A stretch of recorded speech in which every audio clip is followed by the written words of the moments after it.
Friends, welcome to my channel. तो आज इस वीडियो में हम डिस्कस करेंगे एचपीएसएससी हमीरपुर के द्वारा आज 17 फरवरी 2021 को 2 एग्ज़ाम कंडक्ट करवाए गए थे। तो ये जो एग्ज़ाम है ये एग्ज़ाम है पोस्ट कोड 832 का। और अगर बात करें कि किस पोस्ट के लिए एग्ज़ाम करवाया गया तो कुक के लिए एग्ज़ाम करवाया गया, तो इसमें एक ही पोस्ट थी। तो ये जो एग्ज़ाम हमें भेजा है गौरव पटियाल भाई ने, जो कि हमीरपुर डिस्ट्रिक्ट से है, तो उस भाई का धन्यवाद।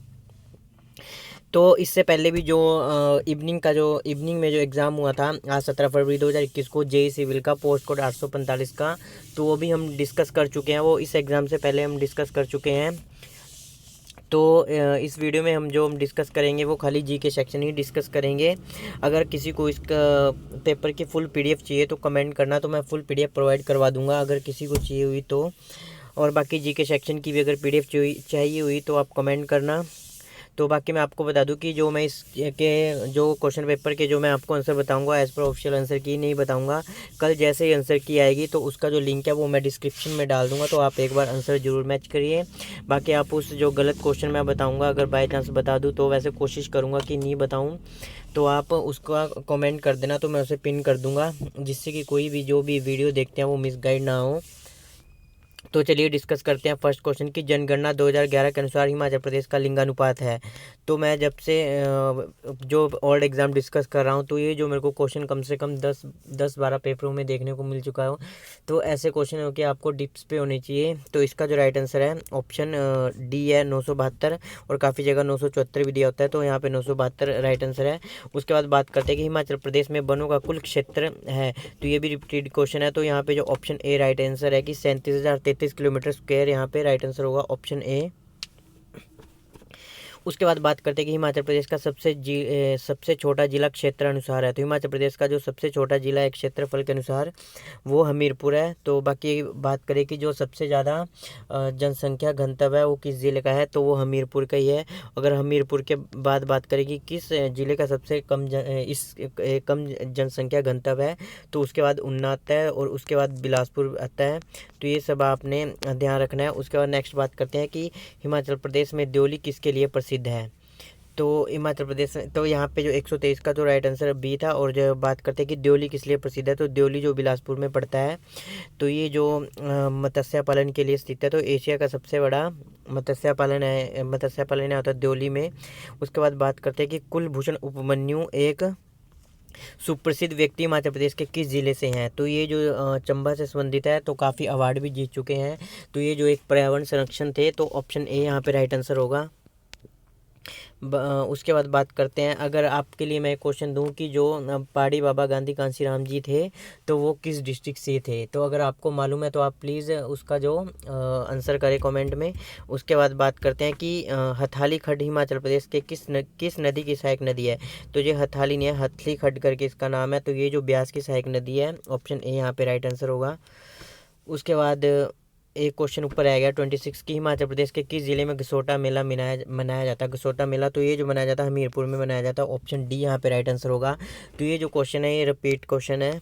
उसके बाद बात करते हैं कि लोसर त्योहार हिमाचल प्रदेश के किस ज़िले में मनाया जाता है। तो ये हमने कल परसों जो एग्ज़ाम डिस्कस किया था उसमें भी एक क्वेश्चन आया था।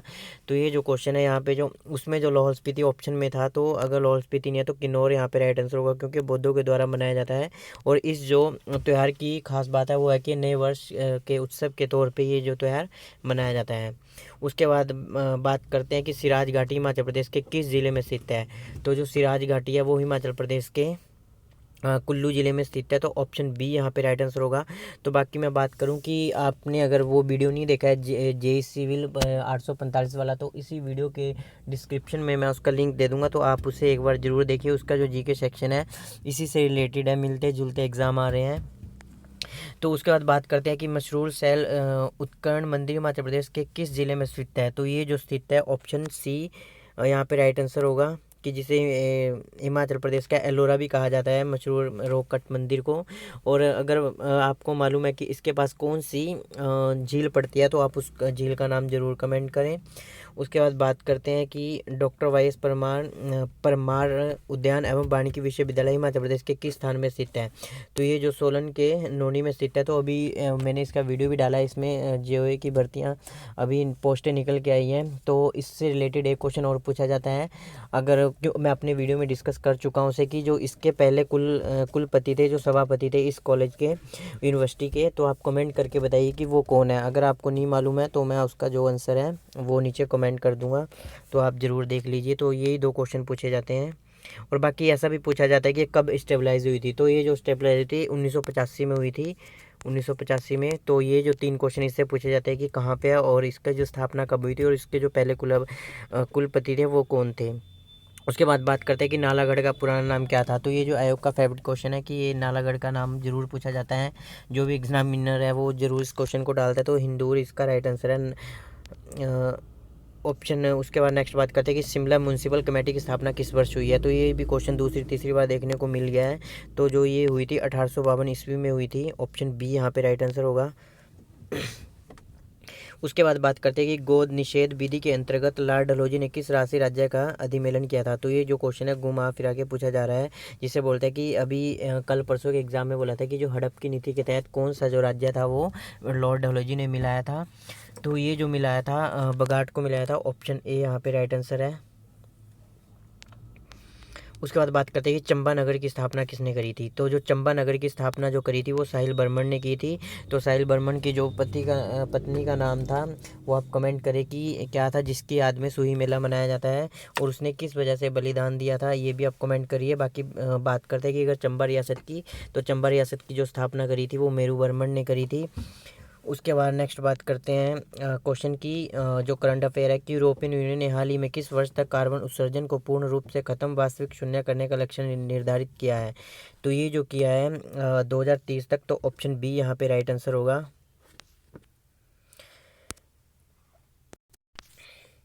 उसके बाद बात करते हैं कि हाल ही में ICMR द्वारा अनुशंसित निम्न लागत कोविड-19 प्रशिक्षण इकाई कोवीआर को हाल ही में किस संस्था ने विकसित किया है। तो ये जो किया है, ये क्या है, IIT खड़गपुर ने। तो ऑप्शन बी यहाँ पे राइट आंसर है। तो उसके बाद बात करते हैं कि बेपी कोलंबो जो हाल ही में सुर्खियों में था, यह किस ग्रह के अन्वेषण के लिए प्रक्षेपित अवक्षयान है। तो ये जो बुध के लिए अवक्षयान है। तो ऑप्शन सी यहाँ पे राइट आंसर होगा, मरकरी। उसके बाद बात करते हैं कि प्रधानमंत्री ने हाल ही में किस व्यक्ति के मान में 100 रुपये का सिक्का संस्मारक के रूप में जारी किया है। तो ये जो क्या है, विजय राजे सिंधिया के। तो ऑप्शन ए यहाँ पे राइट आंसर होगा। उसके बाद बात करते हैं कि किस देश के मंत्रिमंडल ने हाल ही में बलात्कार के मामलों में देहांत दंड को उच्चतम दंड के रूप में शामिल करने वाले कानून को अनुमोदित किया है। तो ये जो किया है बांग्लादेश ने किया। तो ऑप्शन सी यहाँ पे राइट आंसर होगा। बाकी उसके बाद जो ये नेक्स्ट क्वेश्चन है, ये भी आयोग का सबसे फेवरेट क्वेश्चन है। तो इसका जो राइट आंसर वो लंबी होता है। तो ऑप्शन बी यहाँ पे राइट आंसर होगा। रीजनिंग है, हम डिस्कस नहीं करेंगे, कोई करना चाहता है तो वो कर सकता है। उसके बाद नेक्स्ट है एंशिएंट हिस्ट्री। यहाँ से शुरू होती है कि वेद शब्द से क्या तात्पर्य है। तो जो वेद शब्द का जो मतलब होता है ज्ञान। तो ऑप्शन यहाँ पे डी राइट आंसर होगा। उसके बाद बात करते हैं कि गौतम बुद्ध का जन्म कहाँ हुआ था। जो गौतम बुद्ध का जन्म था वो नेपाल के लुम्बिनी नामक एक जगह पे हुआ था, गांव में होता। तो ऑप्शन बी यहाँ पे राइट आंसर होगा। उसके बाद नेक्स्ट बात है करते हैं कि अकबर किस आयु में सम्राट बना था। तो जो द्वितीय पानीपत का युद्ध हुआ था अकबर और हेमू के बीच में, तो उसके बाद जब वो हेमू की हार हुई थी, तो उसके बाद जो 13 वर्ष की उम्र में जो अकबर सम्राट बना था। तो ऑप्शन ए यहाँ पे राइट आंसर है। उसके बाद बात करते हैं कि अकाल तख्ते किसने बनवाया था। तो जो अकाल तख्ते बनाया था गुरु हरगोविंद सिंह जी ने। तो आपके लिए एक क्वेश्चन है कि जो गुरु लिपि है उसकी जो शुरू की थी वो किस गुरु ने की थी। और जो उसके बाद एक क्वेश्चन आपके लिए हो रहा है कि जो गुरु गोविंद सिंह जी थे वो सिखों के कौन से गुरु थे। उसके बाद नेक्स्ट बात करते हैं, क्योंकि ये जो क्वेश्चन जो मैं आपको कह रहा हूँ, तो अगर आपको नहीं भी मालूम होंगे तो आप इनका जो आंसर है वो कहीं ना कहीं से सर्च करके कमेंट करेंगे, और जिससे कि आप भूलेंगे नहीं, क्योंकि ये जो क्वेश्चन है ये पूछे जा रहे हैं, इसी वजह से मैं आपको ये क्वेश्चन करने के लिए कह रहा हूँ। उसके बाद बात करते हैं कि इंडियन सिविल सर्विसेज में चयनित प्रथम भारतीय कौन था। तो जो सत्येंद्रनाथ टैगोर थे, यही थे। ऑप्शन डी यहाँ पे राइट आंसर होगा। उसके बाद बात बात करते हैं कि कौन सा संसद का ऊपरी सदन है। तो जो संसद का ऊपरी सदन होता है वो राज्यसभा होता है और जो निम्न सदन होता है वो लोकसभा होता है। तो यहाँ पे जो ऑप्शन सी राइट आंसर होगा। उसके बाद बात करते हैं नेक्स्ट क्वेश्चन की कि हमारे संविधान में आर्थिक नियोजन इसमें है। तो जो आर्थिक नियोजन है वो हमारी समवर्ती सूची में है, क्योंकि जो योजनाएं हैं जो योजनाएं होती है वो राज्य सरकार भी बनाती है और जो केंद्र सरकार भी बनाती है, जैसे पंचवर्षीय योजनाएं। तो ये सब इसी के अंतर्गत आती है, आर्थिक नियोजन के अंतर्गत। तो ऑप्शन सी यहाँ पे राइट आंसर होगा समवर्ती सूची में। उसके बाद नेक्स्ट बात करते हैं कि भारत का प्रथम उप प्रधानमंत्री कौन था। तो अभी जो क्वेश्चन जो अभी हमने क्वेश्चन डिस्कस किया जेई सिविल वाला, तो उसमें ऐसा पूछा था कि जो भारत के उपराष्ट्रपति के रूप में सबसे कम कार्यकाल किसका रहा है, तो वो बीबी गिरी जी का रहा था। तो यहाँ पे जो भारत के प्रथम उप प्रधानमंत्री तो सरदार वल्लभ भाई पटेल थे। तो ऑप्शन यहाँ पे डी राइट आंसर होगा। उसके बाद बात करते हैं कि किस ग्रह को शांत तारा इवनिंग स्टार कहा कहते हैं। तो जो इसे मॉर्निंग स्टार भी कहते हैं, भोर का तारा, और इवनिंग स्टार भी कहते हैं शुक्र को, क्योंकि ये शाम के समय जो है वो पश्चिम दिशा में चमकता है। और अगर मॉर्निंग की बात करें तो ये एक बल्लभ की भांति पूर्व दिशा में चमकता है। तो इसलिए इसे सांझ का तारा भी बोलते हैं और भोर का तारा भी बोलते हैं। तो ऑप्शन यहाँ पे सी राइट आंसर होगा, शुक्र को। उसके बाद बात करते हैं कि कौन सा सबसे बड़ा महासागर है। तो जो सबसे बड़ा महासागर है वो प्रशांत महासागर है। और अगर बात करें कि सबसे छोटा महासागर की, तो जो सबसे छोटा महासागर है वो आर्कटिक महासागर है। और एक क्वेश्चन हो रहा है कि जो ग्रेट बैरियर रीफ है वो प्रशांत महासागर में स्थित है।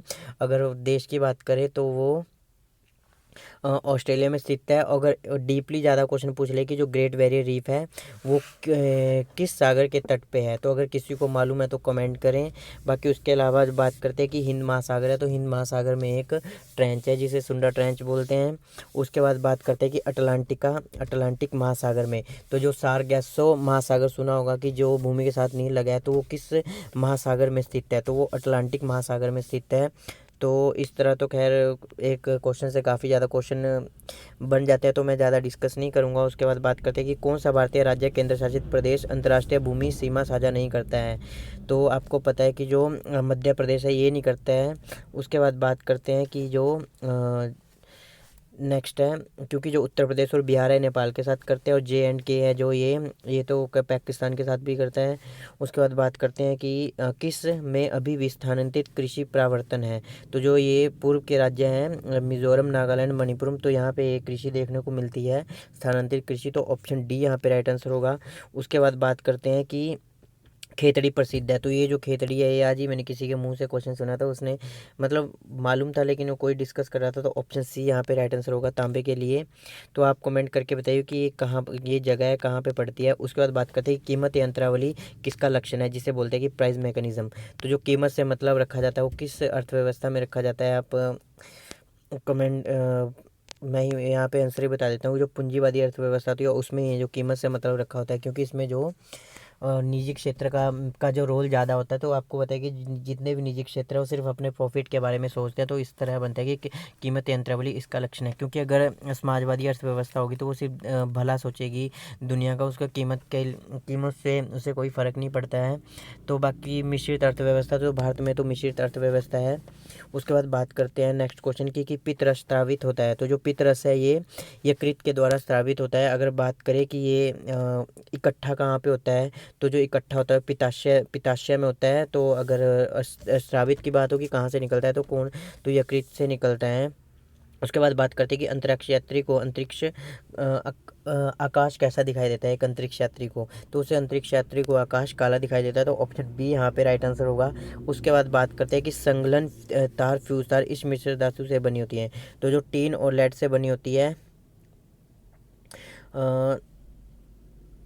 ऑप्शन यहाँ पे ए राइट आंसर होगा। उसके बाद नेक्स्ट बात करते हैं कि इंग्लिश सेशन शुरू होता है कि जो करेक्टली वर्ड है, तो इसमें जो करेक्टली स्पेलिंग है तो जो क्वेश्चन है 163, तो इसमें जो राइट आंसर होगा करेक्टली स्पेल्ड वो होगा ऑप्शन ए राइट आंसर होगा डेलिकेट।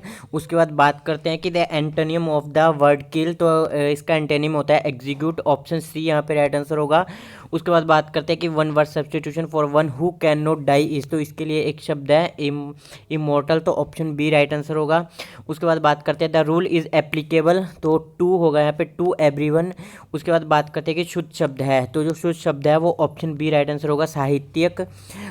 तो उसके बाद बात करते हैं कि निर्धन का संधि विच्छेद है, तो जो निर्धन का संधि विच्छेद है ओपन राइट आंसर होगा ऑप्शन ए नी प्लस धन होता है। उसके बाद बात करते हैं कि नर्सिंग में समास है, तो जो नर्सिंग में समास है वो तत्पुरुष समास होगा, ऑप्शन बी राइट आंसर होगा। उसके बाद बात करते हैं कि वर्षन का विशेषण होगा। तो बाकी आपसे रिक्वेस्ट है कि आप प्लीज़ चैनल को सब्सक्राइब करिए और वीडियो को शेयर करिए और जो बेल आइकन भी दबाइए। तो जो 117 का राइट आंसर होगा ऑप्शन डी वार्षिक यहाँ पे राइट आंसर होगा। तो इस वीडियो में इतना ही, धन्यवाद।